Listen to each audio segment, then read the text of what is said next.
Muy buen día, Luis. Muchas gracias. Preocupados todos por nuestra universidad, por nuestra máxima casa de estudios, 15 escuelas en paro en estos momentos. ¿Cómo va la cosa? Primero, pues actualícenos la información, por favor, secretario.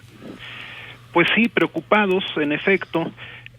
Habría que distinguir entre aquellas facultades y escuelas que se encuentran en paro desde noviembre, que es el caso de la Facultad de Filosofía y Letras, que es la primera que entró en paro el 4 de noviembre, la Preparatoria 9, que lo hizo el 12 de noviembre, aquellas que a finales de enero se sumaron, como es la Escuela Nacional Preparatoria Plantel 3, la Preparatoria 8, que entró en paro el viernes, y la Preparatoria 6, que en principio no está en paro indefinido, esperamos que la devuelvan el día de mañana.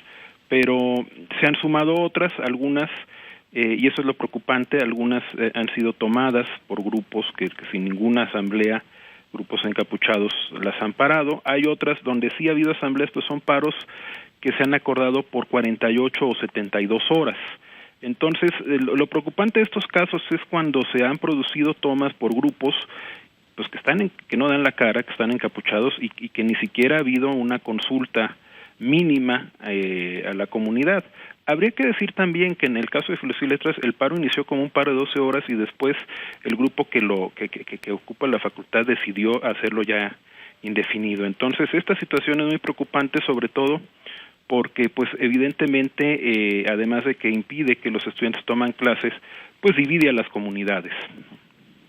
Dígame algo, secretario. De entrada, el tema del semestre, sé que está en riesgo para muchas escuelas, particularmente para preparatorias. Escuchábamos más temprano algunos testimonios por ahí de estudiantes que estaban exigiendo que por favor les regresaran la prepa, porque pues hasta los pases automáticos podrían estar en riesgo.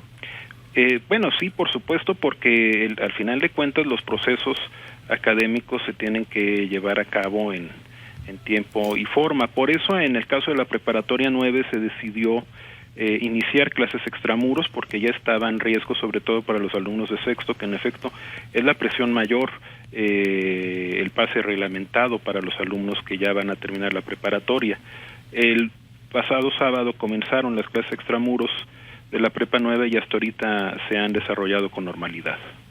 Dígame algo en el caso de, por ejemplo, Filosofía y Letras, que pues ha sido histórico el asunto de tomar distintas instalaciones. La famosa toma del auditorio, que ni se llama así, pero bueno, pues así le han puesto ya y así se conoce por todos como el Che Guevara, pues continúa y continuará. Ahí el semestre supongo que ya se perdió desde tiempo atrás, pero no hay inteligencia, sospecha de quiénes son. Pues siempre han estado por ahí algunos de estos grupos, ¿no? Bueno, sabemos que sí están participando activamente los grupos que están ocupando el auditorio. Uh-huh. El testimonio que nos refiere el director y la comunidad de la Facultad de Derecho de la agresión que sufrieron el martes es que de ahí salieron y ahí regresaron las personas que trataron de tomar la facultad violentamente el martes por la mañana. Entonces, sí son grupos que formalmente se ostentan con una afiliación anarquista, uh-huh, pero que seguramente tienen una composición muy variada, ¿no? y que representan intereses en su mayor parte ajenos a nuestra universidad. Por lo que tenemos noticia, ahí no hay alumnos, hay algunos que fueron alumnos, uh-huh, entonces pues son personas ajenas a la universidad, pero que afectan la vida de la universidad y en particular de la Facultad de Filosofía y Letras. Esta colindancia del auditorio que en efecto formalmente es el auditorio Justo Sierra, uh-huh, y se ha denominado desde hace muchos años por el movimiento estudiantil Che Guevara, pues sí, es un foco de inestabilidad para la facultad y para la universidad. Estos paros, estas tomas, esto que hicieran hace unos días en la Facultad de Derecho, estas encapuchadas, aventando la pintura amarilla, quemando ahí rectoría, haciendo una fogata al final, intentando quemarlo, intentando hacer un daño. Dígame algo, esto cuesta, ¿no? O sea, alguien está pagando algo, alguien está soltando un dinero para que estas cosas funcionen. ¿Cómo lo ve usted? Sí, desde noviembre que tuvimos, que comenzaron los paros, Hubo algunas facultades y preparatorias que pararon en noviembre, pero se fueron resolviendo los paros, pero nos dábamos cuenta que cuando había varias escuelas paradas, como es otra vez el caso ahora, que se mueve mucho dinero,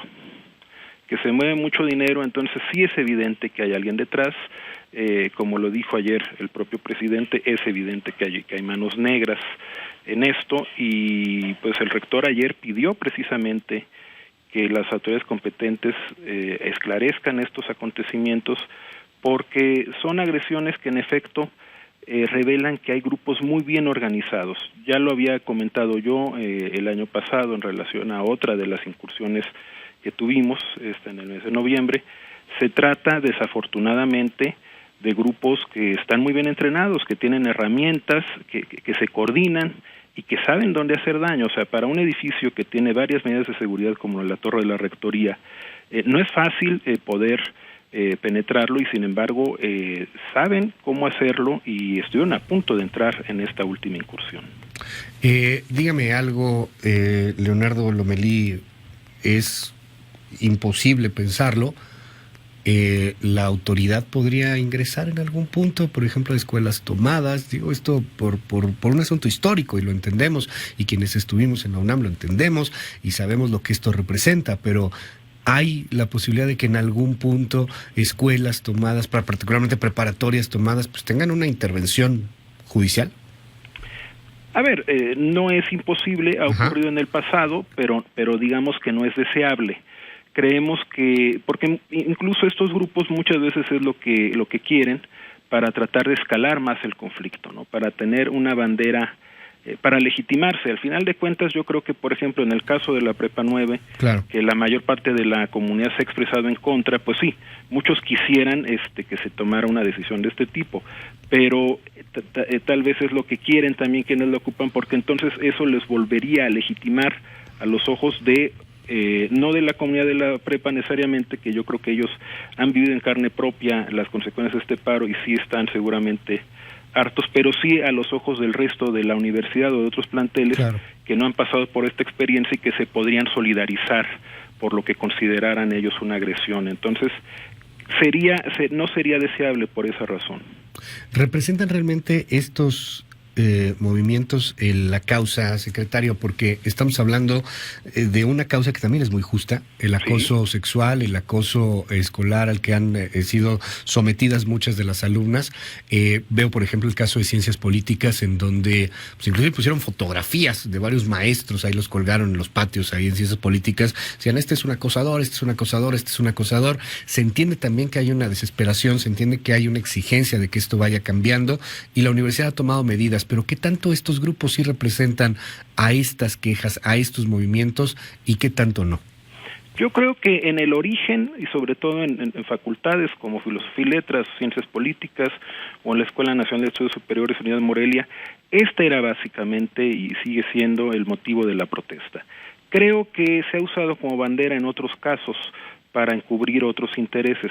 Es una causa legítima detrás de la cual se han desafortunadamente amparado muchos personajes que son profesionales del activismo y que están tratando de desestabilizar a la universidad. Por eso yo creo que fue muy importante que el rector, en el mensaje que dio ayer, reconociera que hay una causa justa, hay un problema real al que la universidad tiene que atender y ha venido atendiendo desde que el rector Graue tomó posesión, ha redoblado los esfuerzos que ya se habían hecho en el pasado.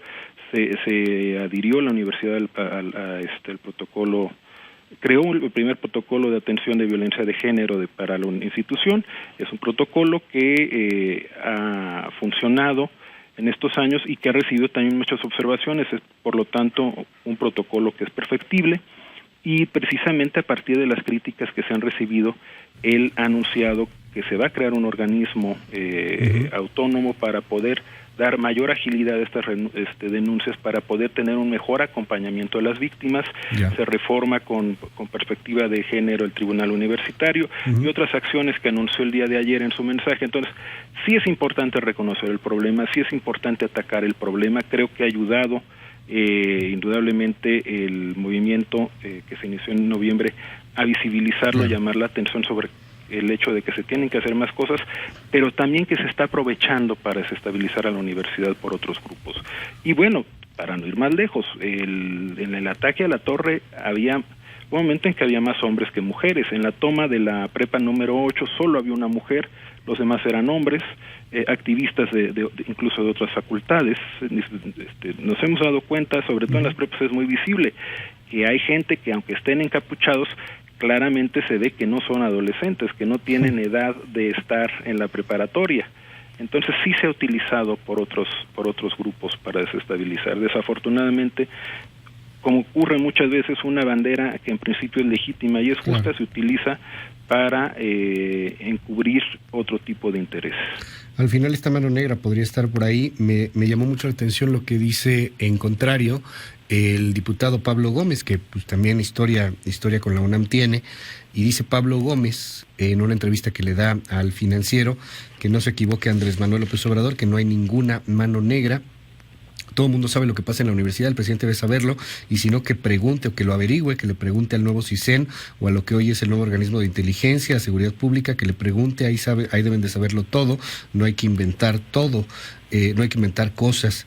Lo que sucede, dice Pablo Gómez, es que el rector Graue no ha actuado al nivel de las circunstancias y eso es lo que hay que exigirle a Graue, que atienda el problema, que no se haga el oxiso, no dice nada, está callado, hace semanas que no habla, que no actúa, no conversa con nadie. ¿Qué rector es ese? Por cierto, no es cierto, porque hace un momento pues justamente poníamos el audio del mismo rector, pero ¿qué opinión le merece a la UNAM lo dicho por Pablo Gómez al Financiero? Pues yo creo que el problema es que el diputado Pablo Gómez lleva muchos años fuera de la universidad, entonces creo que no es prudente en su caso hacer declaraciones sobre una universidad en la que estudió hace muchos años, pero en la que no ha dado clases desde hace muchos años, en la que no ha estudiado desde hace muchos años y en la que no está inmerso en su cotidianidad. Él no ha visto cómo están operando en la práctica los paros. Incluso yo le podría preguntar, él que participó en el movimiento de 1968, en ese México sí se corría el riesgo, si uno salía a la calle y daba la cara. ¿Por qué ahora que hay mucho más respeto a las libertades, estos jóvenes se enmascaran? Si en aquellos momentos que era mucho más complejo protestar y salir a la calle, el movimiento estudiantil no se enmascaró ni en el 68 ni en el 71, no me parece legítimo que ahora sí lo haga. Y el problema es que muchas veces sentimos que se enmascara también para que no sea evidente que muchos de los que están cerrando las facultades, los planteles del bachillerato, ni siquiera son parte de esas comunidades. Le aprecio mucho, secretario general en la UNAM, Leonardo Lomelí, que nos tome la llamada telefónica. Estamos en comunicación, si nos permite. Gracias. Muchas gracias, Luis. Es Leonardo Lomelí, secretario general de la UNAM, por estos paros en la Universidad Nacional Autónoma de México.